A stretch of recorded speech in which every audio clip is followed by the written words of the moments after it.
본래 그냥 이것저것 가볍게 스트리밍 방송을 하려고 그랬는데 하다 보니까 모든 스트리밍의 앞부분은 다 이제 개보하게 되어버렸습니다. 그래서 지식살롱이 아니라 무슨 그 마이너한 지식의 개보학에 대한 스트리밍 방송 같이 되어버렸는데요. 오늘도 그런 개보학부터 시작하도록 하겠습니다. 그런데 이 개보학적으로 접근을 안 하면 좀 오해를 하는 경우가 많기 때문에 그게 이제 꼭 필요한 부분들이 있어서 그렇습니다. 자, 그래서 오늘은 카우나파크에 의한 이제 호오포노포노에 대한 것입니다.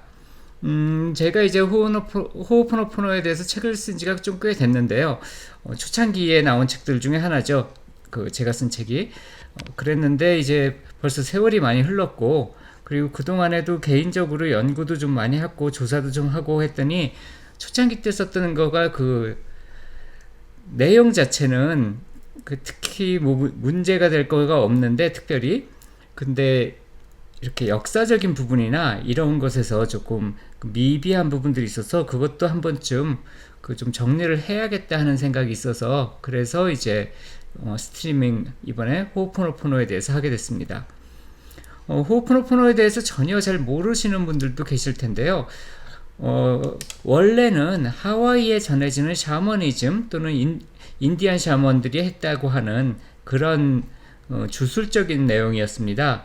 근데 이제 그 부분에 대해서도 앞으로 다루겠지만 꼭 그래 했는가 하는 부분들도 좀 있고요. 그리고 어떻게 보면 한국 무속신앙에 앞으로 가야 할 길에 모범이 되지 않을까 하는 부분들도 있어서 오늘 호오포노포노를 다뤄보도록 하겠습니다.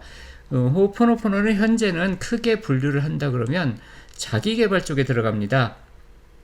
그래서 이제 시크릿이라든지 끌어당김의 법칙에서 이제 많이 좌절을 하셨던 분들이 이제 호오포노포노로 돌아가는 경우가 많았고요. 또 조 비테일이라고 해서 조 비테일 뭐 번역되는 데마다 다르게 써 있어서 그런데 그분이 이제 원래는 끌어당김의 법칙 또는 시크릿 이런 쪽으로 유명하셨던 분인데 그분이 이제 나중에 휴렌 박사와 같이 제로 리밋이란 책, 한국에서도 그게 호오포노포노를 알린 첫 번째 책이 됐죠. 그 책을 내면서 호오포노포노가 자기 개발을 하는 분들이 많이 그것을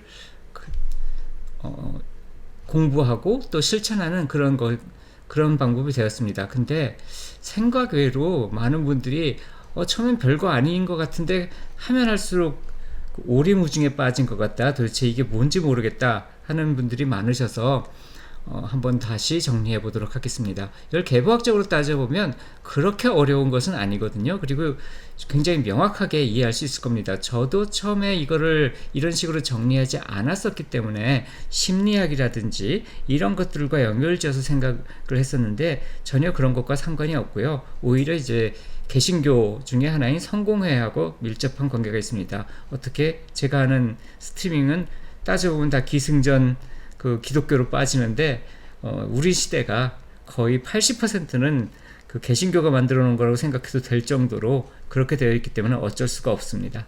자, 그럼 그거에 대해서 좀 더 살펴보도록 하겠습니다. 자, 이 교재는 이제 네이버 엔잡러 카페에서 다운받으실 수 있고요. 또한 유교재가 카페에도 올려놨는데 어쨌든 엔잡러 카페고 엔잡러 카페가 과거에는 이제 주소를 보시면 아시겠지만 퀀텀 후나 오브 코리아라고 해서 이제 퀀텀 후나라는 하와이 샤머니즘의 한국 지부였습니다. 지금은 이제 엔잡러로 바뀌어 있지만 어쨌든 그래서 엔잡러 카페에서 이제 다루는 것이 조금 더 이제 적합한 것 같아서 엔잡러 카페에 올려놨는데 유교재가에서도 보실 수 있습니다. 호오포노포노 3부작 제가 이제 썼던 책이죠. 그래서 이제 3부작이 이제 참고서적으로 소개를 해드리고요. 입문편, 실천편, 심화편입니다. 지금으로 보면 좀 만족스럽지 않은 책들인데 어쨌든 이제 좀 소개시켜 드릴 수 있고요. 다음은 요 세 권은 이제 유교재가 카페에서는 이제 무당연화님 그리고 이제 일반적으로 많이 아시는 분들은 이제 유리애님이 쓰신 책입니다. 유리애님은 저한테도 배우고 다른 카우나한테도 배우고 조 비테일한테 이제 호오포노포노 인증을 받은 그러한 이제 프랙티셔널고 현재 이쪽으로 활동하시는 분들 중에 그래도 그 미국 쪽에서 정식으로 여러 가지 계통을 다 인정받은 거의 유일한 분일 겁니다. 그래서 이제 그림으로 배우는 호오포노포노하고 하와이 만화 힐링, 그리고 쉽게 하는 호오포노포노 정화도구, 이렇게 세 권의 책이 있고요. 그리고 이제 그 많은 분들이 이걸 그 호오포노포노를 하시면서 그 경험담을 적은 우니필리 이야기 1편, 2편이 있었습니다. 그래서 경험담이나 이런 것을 좀 보실 분들은 이 책들도 도움이 되실 겁니다. 그래서 6권에다가 8권, 그거를 이제 먼저 소개해 드리고요. 예, 역시나 마찬가지로 이제 저작권의 보호를 받고 있으니까 그 무단 복제나 도용은 하지 말아 주셨으면 감사하겠습니다. 우선적으로 이제 성공회 얘기를 했는데요. 하와이의 국교가 성공회였습니다. 하와이 왕국이었을 때요. 지금은 하와이가 이제 미국의 한 개 주지만 그 전까지는 이제 왕국이었고, 그 1893년도에 왕국이 망하게 됐고요. 그때 맨 처음에 써 있는 그 4대 국왕이 영국에 갔다가 영국 국교가 이제 그 성공회 모태가 되죠. 영국 국교에서 하는 그 장엄 미사에 참석했다가 너무너무 감명을 받고, 그래서 이제 그 성공회를 그 하와이의 국교로 제정을 합니다.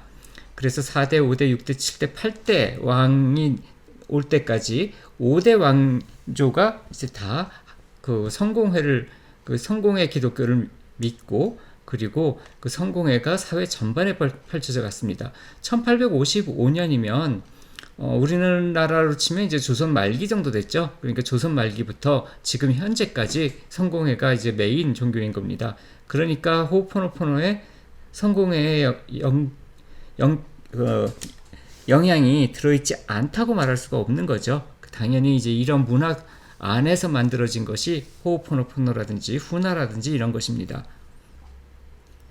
이 계보를 따져보면 진짜로 우리가 동양 거라고 생각하는 것들 중에 동양 거가 아닌 거가 굉장히 많고요. 그리고 어느 나라나 비슷하게 이제 그 국뽕에 좀 취해서 그렇게 되는 경우가 많이 있습니다. 하와이 르네상스란 것이 이제 하와이 사람들이 이제 하와이 국뽕에 취해서 이제 만들어진 그런 시대인데 80년대입니다. 어쨌든 그건 조금 이따가 다시 얘기를 하겠습니다. 그래서 마지막은 이제 여왕이었습니다. 그래서 이제 이 여왕의 시대가 저물고 1893년도에 미국의 그 자치구로 맨 처음에 들어갔고요. 그렇게 미국의 자치구로 들어가면서 더 이상 영국 국교회가 아니라 그때부터 미국 성공회 소속이 됩니다. 그러니까 이때까지 성공회에서 벗어난 적이 없었던 거예요, 하와이는. 그러면 이제 성공회란 것이 과연 무슨 교회냐? 굳이 따지면 그 개신교에 속합니다. 그런데 이제 성공회가 굉장히 모호한 이미지인 거는, 일단 성공회는 크게 세 가지인 고교회, 저교회, 그리고 광교회로 나뉘어져 있습니다. 고교회는 높다란 뜻인데, 그게 무슨 경지가 높다는 것이 아니라 이제 신에게 다가가려고 하는, 그러니까 일종의 그 오컬트나 매직에서 보면 하이 매직처럼 신에게 다가가는, 신과 만나는 그것에 대해서 주로 다루는 것이라서, 그 미사라든지 성사, 원래 개신교에서는 다른 개신교와 마찬가지로 칠성사를 다 인정하진 않지만 고교회에서는 이제 칠성사를 대부분 다 지키고 있습니다. 그리고 여기에는 신부님이 있고, 성공의 신부님들이 있잖아요. 신부님들이 있고, 그 주교가 있고, 그리고 수녀님이 있고, 다 그런 식으로 되어 있는 것처럼 그것은 이제 고교회의 전통입니다. 반대로 성공의 저교회는 칼뱅 신학을 하는 완전한 개신교 형태입니다. 그래서 거기서는 그 성사나 이런 것의 중요성을 많이 말하지 않고, 그리고 이제 굉장히 카톨릭의 전승에 대해서 굉장히 부정적으로, 그 교황이 그 바로 적그리스도가 교황이다라고 주장할 정도로, 지금은 그렇지 않습니다만 초창기 때 그 정도로 말할 정도로 굉장히 적대적으로 그것을 대했었습니다. 그래서 그 현재 다른 프로테스탄트와 그렇게 많이 차이가 나지 않는 것은 이제 저교회파입니다. 광교회는 종교적인 부분보다는 사회운동이나 이런 것과 관련이 많이 되어 있습니다. 그래서 한국서도 성공회 신부님들이 그 사회운동과 연결되는 부분들이 많은데 그것은 이 광교회의 영향입니다. 그래서 이제 이 고교회, 저교회, 광교회로 되어 있는데 이 세 가지 요소가 다 섞여져 있지 그것이 한 가지만 따로 띄어서 나는 성공회에서 고교회만 믿어 이렇게 되어 있지는 않습니다. 그러니까 이제 성공회라는 전체 종파 안에, 교파 안에 이제 이 세 가지 형식이 다 들어있다는 얘기입니다. 그래서 이것을 다 갖고 있어서 교리적으로는 장로회와 거의 비슷하고 형식상으로는 천주교와 비슷하고 그리고 사회활동에서는 그냥 인권운동가들과 똑같다 이렇게도 말을 합니다. 그게 고교회적인 요소, 저교회적인 요소, 광교회적인 요소입니다. 이 성공회 신부님 중 사제 중 한 분인 웨슬리가 이제 미국에 전도를 하면서 새로 세운 모임이 이제 감리교입니다. 감리회. 그래서 감리회는 성공회하고의 어떤 연장선상으로 연결되어 있는 부분이 많고요. 가장 많이 연결된 것은 이제 저교회하고 많이 연결되어 있습니다. 그리고 이 감리회에서 이제 성결회가 나오게 되고 성결회에서 이제 오순절주의, 오순절 운동이라고 하는 것이 나오고 오순절 운동에서 이제 한국에서는 순복음교회 이런 곳으로 이제 이어져 가게 됩니다. 그래서 이제 이런 특성들, 그러니까 고교회파의 그 천주교와 같이 그렇게 미사나 의식, 의례를 하는 요소, 그리고 저교회파에 있는 칼뱅 신학의 엄밀한 교리, 그리고 광교회에 있어서의 그렇게 사회운동이나 사회 참여 같은 것, 그리고 마지막으로 감리회는 그닥 그 성령운동은 아니지만 성결의 오순절주의로 나아가는 그런 성령운동에 이르기까지 거의 모든 그 기독교의 분야가 다 총망라돼서 그 안에 들어가 있는 것이 성공회가 됩니다. 그래서 이제 열린교회라고까지 말을 하고 있습니다. 그리고 이제 성공회에서는 몇 가지 기본적인 그런 신조들만 지키게 되면 그 외에는 그렇게까지 막 교리상으로 탄압을 하지 않습니다. 왜냐하면 자체 내에 너무나도 다양한 교리들이 나와 있기 때문에 그렇습니다. 그래서 성공회에 대해서 얘기할 때 그 외계인이 이제 나사에서 이제 외계인을 감금해서 그 뭔가를 그 정보를 빼내고 있다라는 얘기를 해도 누군가 한 사람은 귀 기울여 들어주는 것이 성공회다라고 얘기를 할 정도로 별별 다양한 교리들이 다 인정되고 있는 것이 성공회입니다. 그리고 성공회가 이제 하와이에서 그렇게 굉장히 많이 퍼져 있기 때문에 하와이를 기부안으로 이제 활동하고 있는 그 도린 벌추가 이제 엔젤 테라피에 도린 벌추가 이제 성공회로 회심을 한 것도 결국은 만나기 쉬운 그런 종교고, 어려서부터 하와이에 산 사람들은 결국 어려서부터 이제 성공회에서 세례를 받고 다 그랬기 때문에 그게 굉장히 그 문화가 익숙해져 있는 것이죠.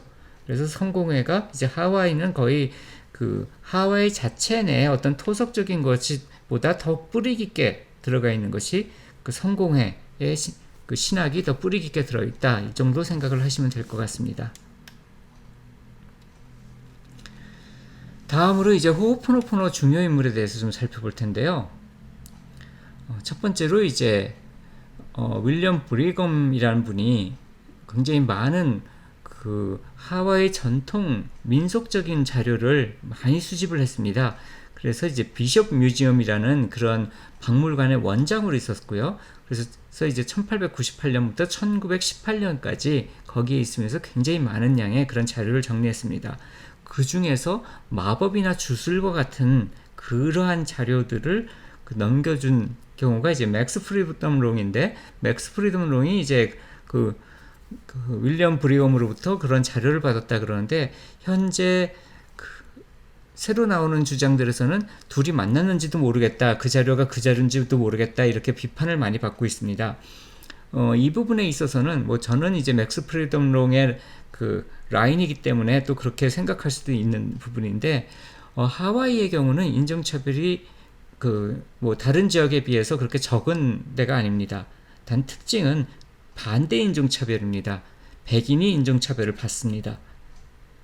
그렇기 때문에 외지인으로 이제 백인들이 그 대접을 받기 때문에 그 브리검 박사도 그렇고 맥스 프리덤 롱도 그렇고 다 그 하와이 사람들로 보면 외지인에 속합니다. 그래서 이 사람들의 연구에 대해서는 굉장히 좀 부정적으로 깎아내리고 그런 것이 없지 않아 있는 것이 아닌가 하는 게 저의 짐작입니다. 물론 아닐 수도 있겠죠.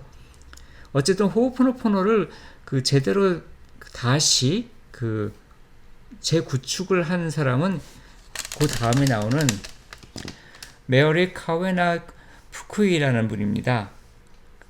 똑같은 데가 나오는데 비숍 뮤지엄에서 번역가로 활동했습니다. 그러면 뭘 번역했냐 하면 하와이 원서들을 영어로 번역했습니다. 그러면 그 하와이 원서들은 뭐냐 하면 저 윌리엄 브리검 박사가 모아놓은 하와이 자료들을 번역한 사람입니다. 그리고 77년에 이제 하와이 주보라고 불리는 이제 그런 뭐 영예롭다 그러는데 굳이 그게 영예로운지는 잘 모르겠습니다만 그렇게 됐고요. 그리고 이제 우리가 잘 아는 모르나 여사도 1983년에 하와이 주보가 됐다 그래서 어떤 맥락적 연관성들이 있습니다. 그러니까 브리검 박사로부터 이제 맥스 프리덤 롱, 그 다음에 오타빙고, 그리고 빈슨 윙거나 예이츠 박사를 통해서 제가 이제 후나와 호오포노포노를 배웠고, 그리고 이제 현재 전해지는 호오포노포노는 이제 모루나 여사를 통해서 이제 전해지고 있습니다. 근데 여기 이제 그 카와에나 푸쿠이하고 이제 모루나 시메오나 여사하고는 하와이 주보라는 부분에서 이제 공통점이 있습니다. 그래서 하와이 주보란 것이 도대체 무엇인가 좀 살피고 지나가도록 하겠습니다. 하와이 주보란 것은 일본 정토진종이라는 불교 종단이 거기에 하와이에 사찰이 하나 있어요. 그래서 그 사찰에서 일본의 인간 국보를 본따서 그 하와이의 그 국보 대신 주보, 그 스테이시니까 주보라는 것으로 그렇게 만든 겁니다. 그러니까 제도도 아니고요. 그냥 그 사찰 하나에서 주는 그런 감사패 같은 거예요. 그러면 이제 인간 국보란 것은 이제 한국에서는 인간 문화재라고 불렸던 것과 똑같습니다. 아마 인간 문화재라는 단어가 인간 국보를 조금 바꾼 거가 아닐까라고 생각하고 있습니다. 그러면 인간 문화재란 결국 무형 문화재의 전승일이라는 소리고, 그런데 이제 하와이 주보는 이제 그 어떤 국가에서 인정하는 제도가 아니라 이제 민간에서 주는 감사패하고 유사한 겁니다. 그러니까 이제 정토진종 하와이 지부에서 처음 시작해가지고 일본의 그 국가에서 하는 그거를 그냥 이렇게 이름을 따와가지고 비슷하게 이름을 따서 만든 것이 하와이 주보가 됩니다. 뭐 현재는 어느 정도까지 인지도가 있는지 모르겠지만 과거에 80년대까지는 그닥 그게 무슨 뭐 어마어마하게 영예로운 그런 거다라기보다는 그냥 그 우리 무슨 구청에서 주는 감사패 뭐 이 정도 수준으로 생각하시면 될 겁니다.